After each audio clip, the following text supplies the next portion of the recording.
मेरे सभी साथियों में आपके सामने फिर से हाजिर हुआ सादिक अली नामी।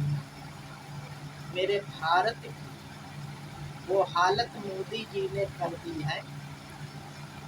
जो सांसद हैं वो भी मजबूर होके विधायकी का चुनाव लड़ने लगे।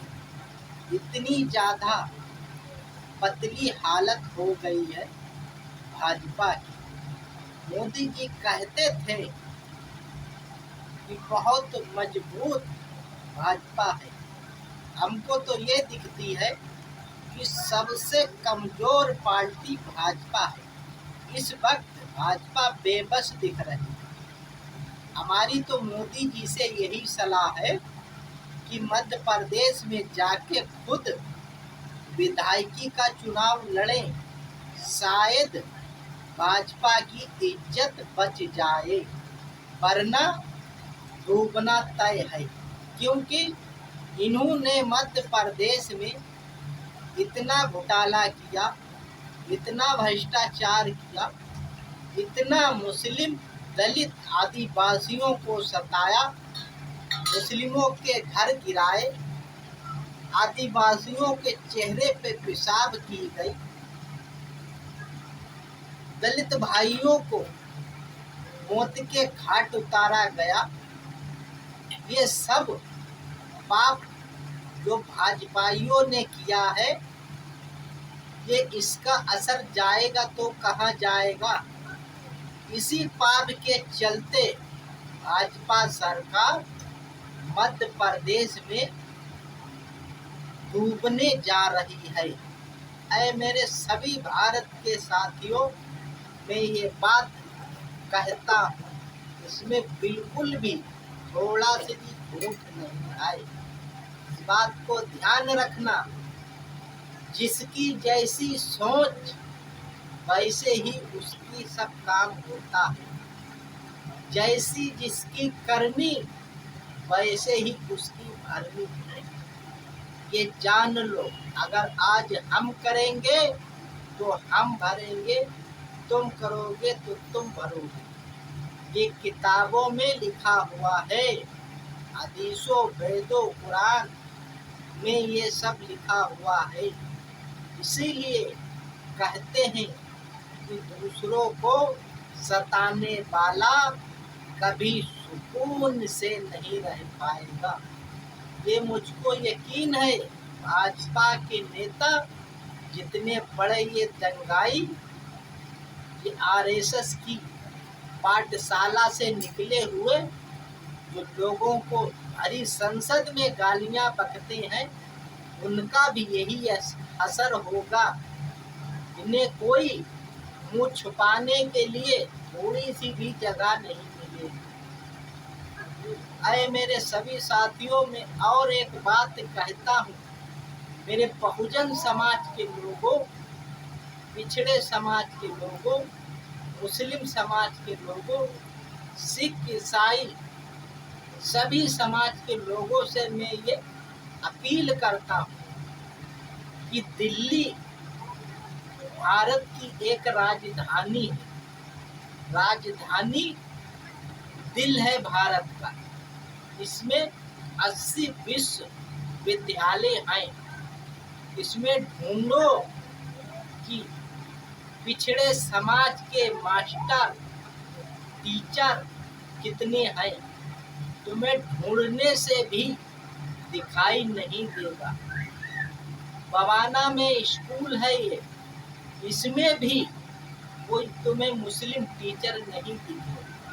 अभी तक थे, उनको भी हटा दिया गया। तो ये बिल्कुल सच बात है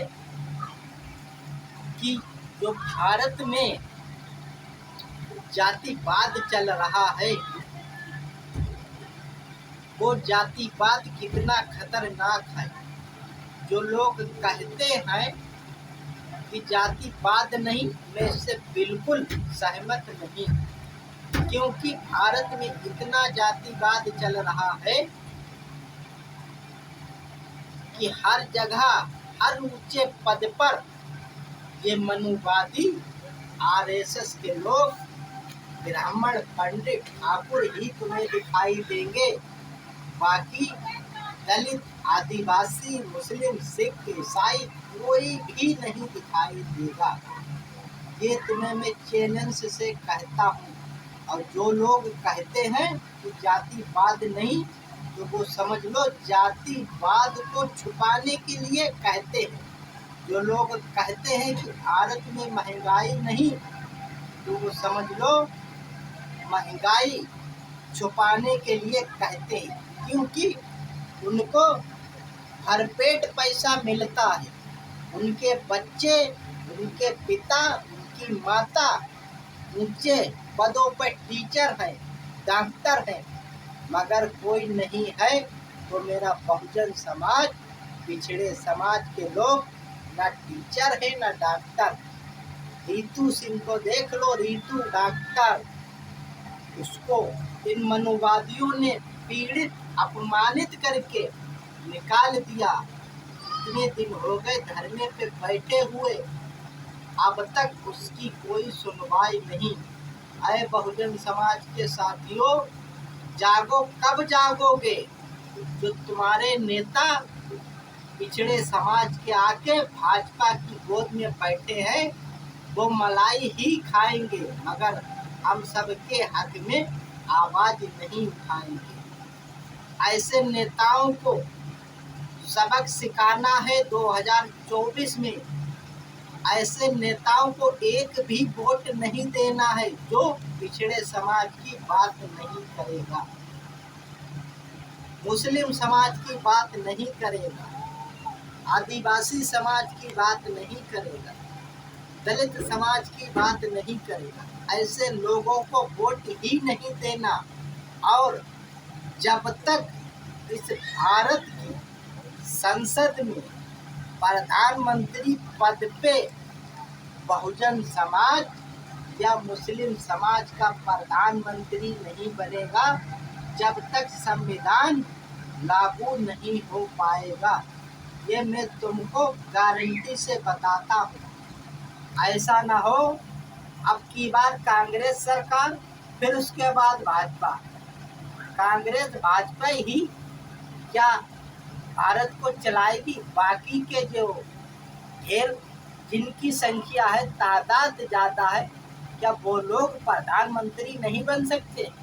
क्योंकि उन लोगों को बहकाया जाता है कि तुम खाली वोट देते रहो, बाकी कुछ नहीं, मलाई खाने के लिए हम लोग बैठे। यही इनकी साजिश को समझो, चाहे कांग्रेस वाले हों चाहे भाजपा वाले हों। इस साजिश को अगर समझे नहीं तो 10 साल भाजपा, 10 साल कांग्रेस, यही होता रहेगा। हम सबको मिलकर पिछड़े समाज का प्रधानमंत्री बनाएंगे, और ऐसा बनाएंगे, ये सोच लो, समझ लो कि आरएसएस की शाखा से करीब से ना गुजरा हो। तभी मेरे भारत का संविधान, बाबा साहेब का संविधान, लोकतंत्र बच पाएगा। वरना ये आरएसएस की सोच वाले लोग संविधान को खत्म करना चाहते हैं और उसके उलट ही काम करते हैं। कोई भी काम देख लो, इन्होंने उलट ही काम किया है। चाहे एनआरसी देख लो, चाहे बहुत सी ऐसी चीज़ें हैं, जैसे अभी महिला आरक्षण बिल जो लाया है उसको देख लो। इसमें ओबीसी समाज, मुस्लिम समाज, एसटी एससी, ओबीसी बिल्कुल, मुस्लिम समाज बिल्कुल नहीं शामिल है। यह कौन शामिल है? ऊंची जात वाले, ब्राह्मण, पंडित, ये सबको आरक्षण मिला, मगर पिछले समाज के लोगों को नहीं मिला। ये सभी साथियों, सोचने का वक्त है। भाजपा की सोच को समझो और आगे बढ़ो। ये जहाँ तहाँ दंगे कराएंगे, लोगों को भटकाएंगे, लोगों को कत्ल कराएंगे, यही इनकी राजनीति है। ये गंदी सोच वाले आरएसएस के विचारधारा वाले लोग, महात्मा गांधी के हत्यारे, नाथूराम गोडसे के पुजारी, बाबा साहब के खुले हुए दुश्मन यही आरएसएस वाले हैं। हम सब लोग मिलकर इन आरएसएस वालों का बाइकाट करो, वरना हमारे भारत का संविधान खतरे में पड़ चुका है। इस संसद अभी तक सुरक्षित थी, मगर इन भाजपाइयों ने संसद को भी नहीं छोड़ा। यही मेरी सभी साथियों से अपील है, सोचो समझो, आगे बढ़ो और हमारी बात से सहमत हो तो मेरे यूट्यूब चैनल सादिक अली नाबीना को आगे बढ़ाना, अगर सहमत नहीं तो मत बढ़ाना। फेसबुक पर भी अगर तुम्हारा दिल हो तो आगे बढ़ा देना, वरना नहीं। ट्विटर पर भी हम मौजूद हैं। लोग कहते होंगे ये अंधा आदमी कैसे ट्विटर चलाता, तो मैं बताता हूँ। जैसे मोदी जी टेलीफॉन्टर से बात करते, वैसे समझ लो हम भी ट्विटर चलाते हैं। मेरी जी आंखें तुम्हें दिख रही, इनमें रोशनी नहीं है, मगर हमारे दिल में भारत की संविधान, भारत के लोकतंत्र, भारत से मोहब्बत है, भारत के लोगों से मोहब्बत है। इन आरएसएस वालों की तरह नहीं कि जुमले दे दे के खाली झूठ फैला फैला के भाषण दें। अगर हमें सच्ची मोहब्बत है भारत से, जब तक हमारी सांस है, जब तक इन मनोवादियों आरएसएस के खिलाफ ये बोलता रहूँगा, मरते दम तक। सभी साथियों को जय हिंद।